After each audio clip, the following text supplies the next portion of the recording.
Listen to the rain. It taps against the glass. The day is done. The work is finished. The sun has gone to sleep. Now it is evening. The hour between daylight and darkness. The hour for small things. Quiet things. Things we have forgotten. Long ago, people did not throw things away. Not because they were poor. Because they valued time. They valued thread. They valued the work of their own hands. One chore was common in every home. It happened by candlelight. It happened by firelight.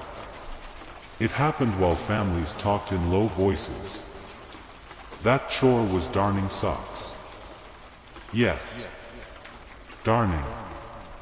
The mending of holes. The weaving of new threads into old cloth. A small act. A humble act.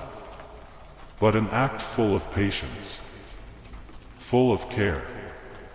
Tonight, we will remember this forgotten art. We will sit by the lamp. We will take a needle. We will take a thread. And we will mend. There is no rush. There is no noise. There is only the rain. The thread. The slow, steady rhythm of a needle passing through wool. Let us begin. Once, almost everyone knew how to darn. Grandmothers taught mothers.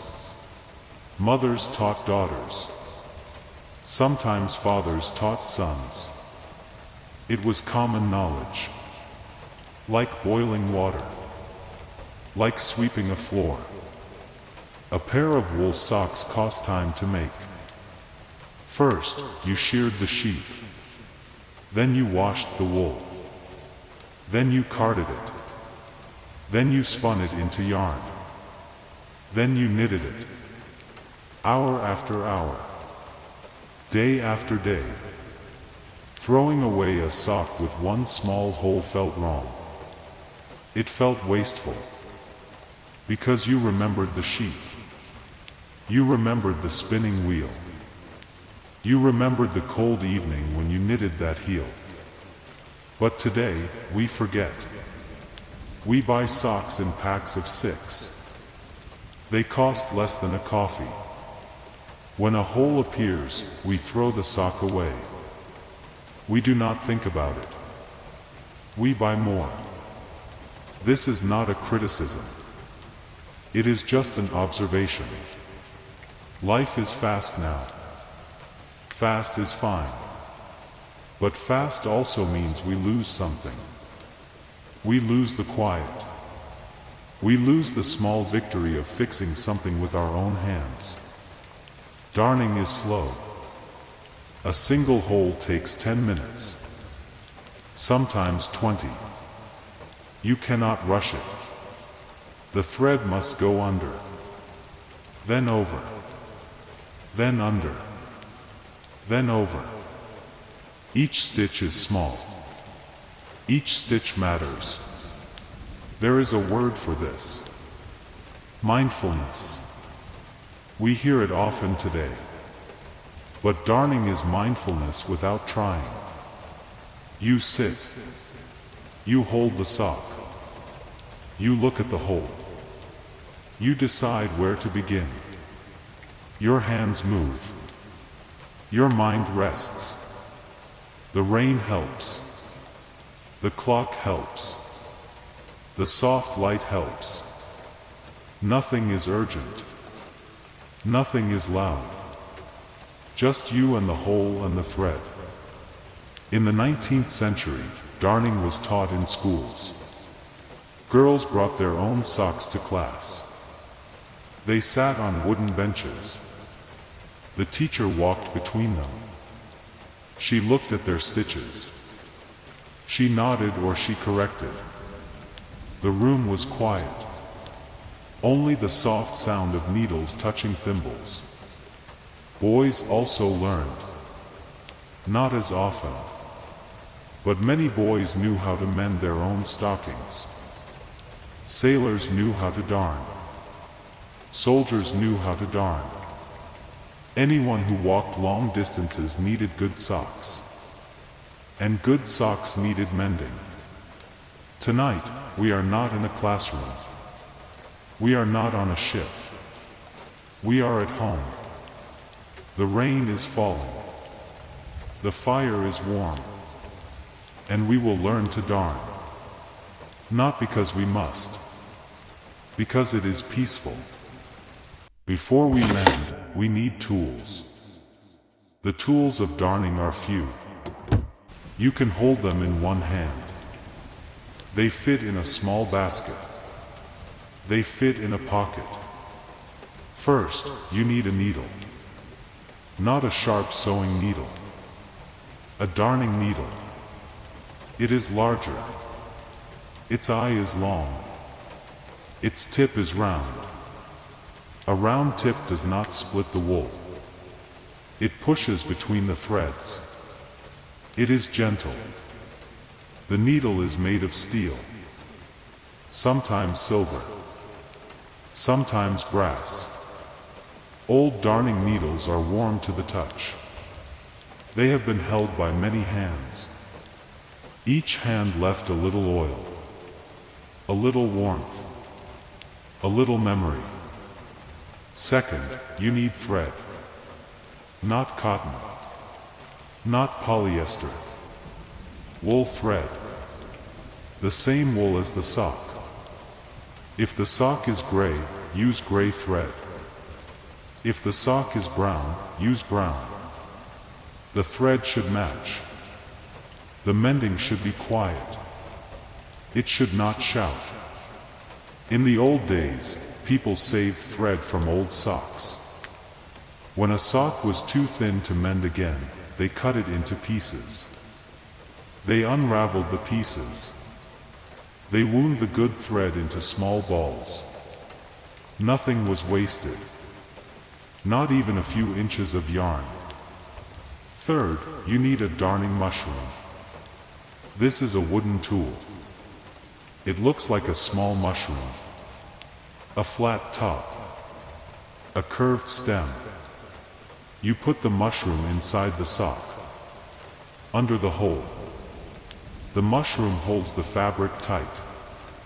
It gives you a surface to push against. Darning mushrooms are beautiful. They are carved from birch, or cherry, or walnut. Some are plain. Some have flowers painted on the top. Some have a family name carved into the stem. These mushrooms were passed from mother to daughter. They were wedding gifts. They were heirlooms. If you do not have a darning mushroom, you can use a light bulb, or a small ball, or even your own hand. But a wooden mushroom is better. It has weight. It has history. Fourth, you need good light. In the old days, people used candles. A single candle in a brass holder. The flame flickered. The light moved. It was not bright, but it was enough. Enough to see the whole. Enough to count the stitches. Tonight, we have a small lamp. A soft bulb. Warm light. Not too much. Just enough. Fifth, you need scissors. Small scissors. With a curved blade. For cutting the thread. For trimming the loose ends. The scissors sit on the table. They wait. They are patient. Finally, you need a thimble. A small metal cap for your finger. The needle pushes against the thimble. Without it, your finger becomes sore. Old thimbles have tiny dimples. Hundreds of them. Each dimple was made by a needle. Each needle was held by someone long gone. Look at your tools. They are simple. They are quiet. They ask nothing of you except your attention and your patience. Now we are ready. The rain is falling. The clock is ticking. The sock is waiting. Let us begin the darning. Do not be afraid. It is not difficult. It is like drawing. It is like weaving. It is like breathing. First, take the sock. Look at the hole. Is it round? Is it a tear? Is it a thin spot? Most holes are small, the size of a pea, the size of a fingernail. Do not cut the loose threads. Leave them. They will become part of the mending. Second, take the darning mushroom. Slip it inside the sock. Push the mushroom up under the hole. The flat top should press against the inside of the sock. The fabric should be tight, but not too tight. Gentle tension. Third, thread your needle. Wet the tip of the wool with your tongue. Pinch it flat. Push it through the eye of the needle. Pull until both ends are even. Tie a small knot at the end. A simple knot. A gentle knot. Now you are ready. Hold the sock in your left hand, or your right, if you prefer. Hold the needle in your other hand. Begin 1 centimeter away from the hole. Push the needle up through the sock. Pull the thread until the knot stops. Now you are anchored. We will make running stitches, long stitches, straight stitches. You will go in one direction first, from left to right, or from bottom to top. Choose one. Push the needle down through the sock, then up again a few millimeters away, then down, then up.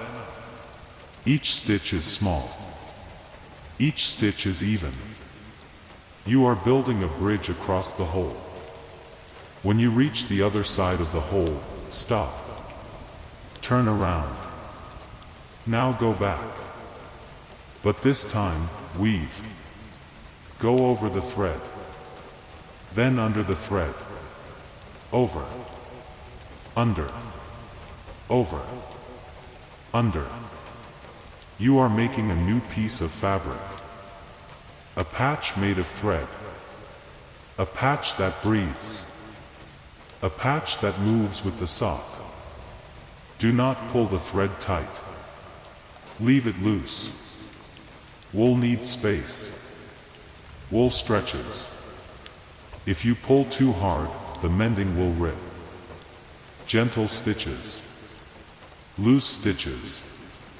Happy stitches. Work slowly. There is no finish line. There is only the hole shrinking. 1 stitch at a time.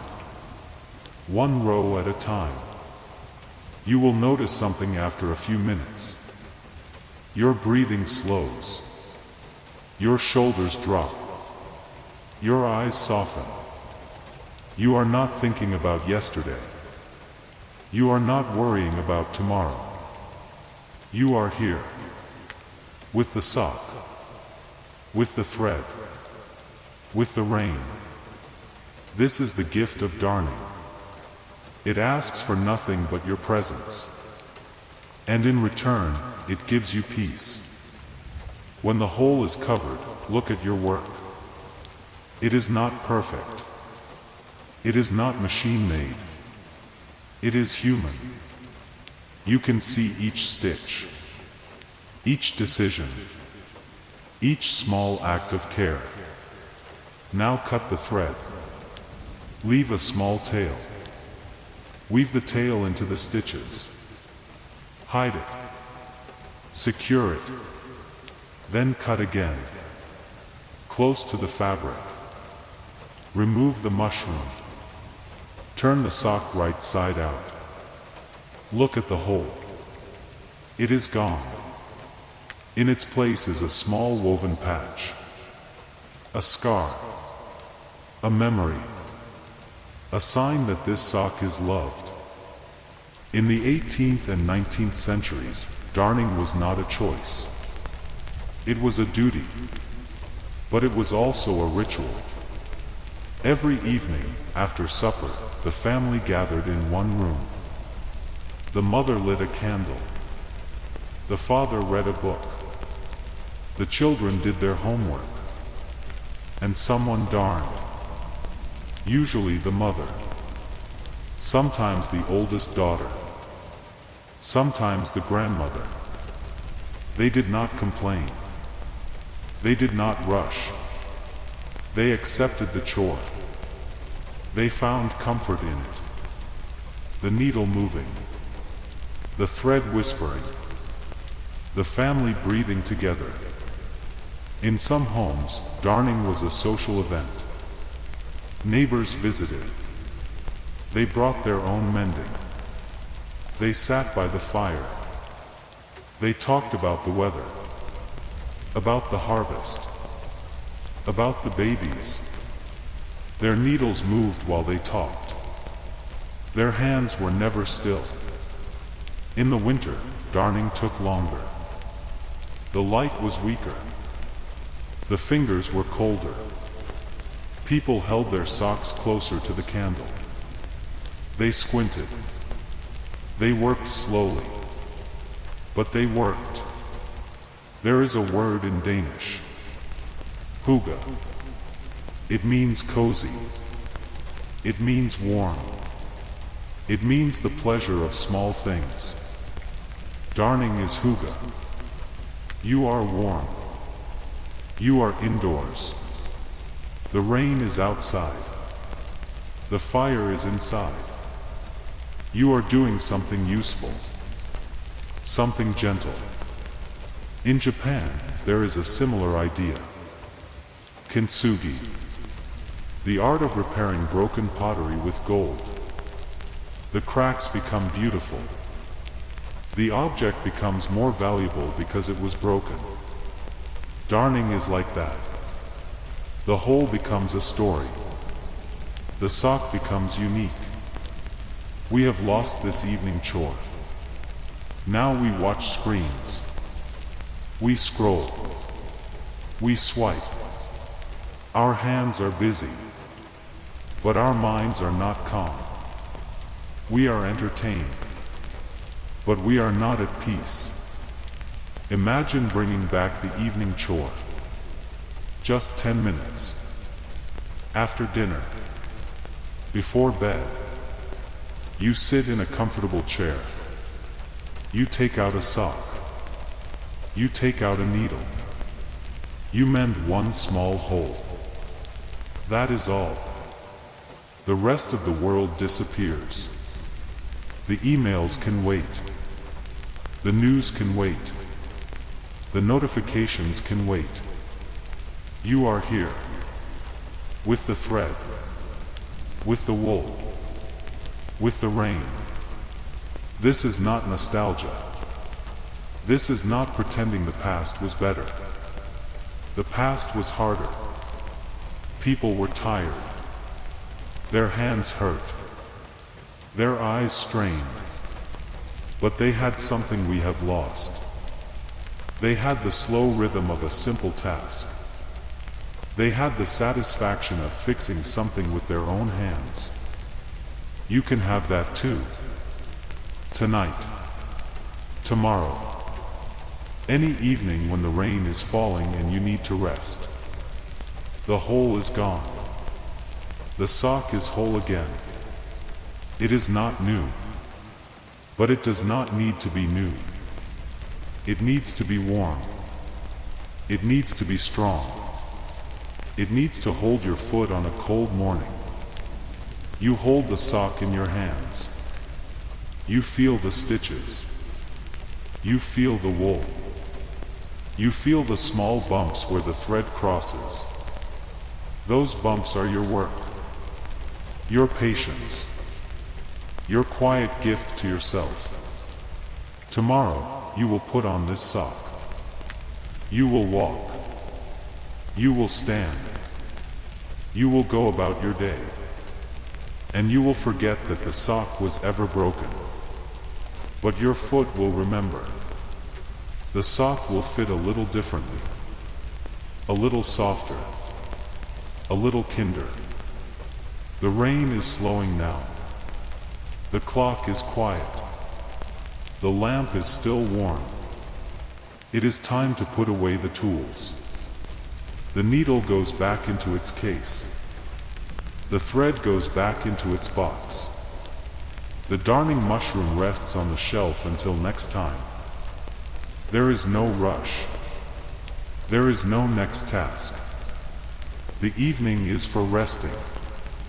The evening is for being still. You have mended more than a sock tonight.